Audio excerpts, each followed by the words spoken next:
To create a token mint on Solana, you need two instructions in one transaction. First, createAccount from the system program allocates a new account and assigns ownership to the token program. Then, initializeMint writes the mint data, setting decimals, mint authority, and initial supply to 0.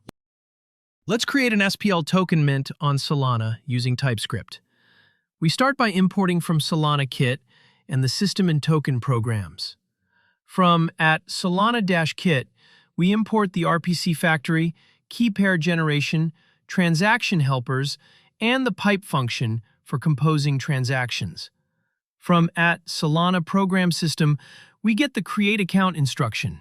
And from @Solana program token, we get initializeMint, get mint size, and the token program address.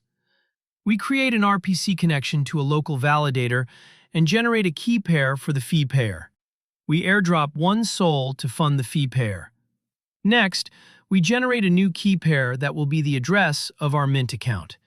We calculate the space needed using getMintSize and then fetch the minimum rent balance for that space. Now, the key part. We need two instructions. First, we create an account using the system program. This allocates the space, pays the rent, and assigns ownership to the token program. Second, we initialize the mint data using the token program.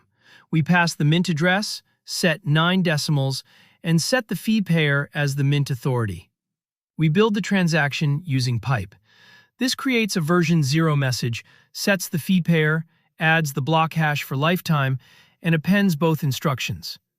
We sign the transaction with both signers, the fee payer and the mint key pair. Then send and confirm it.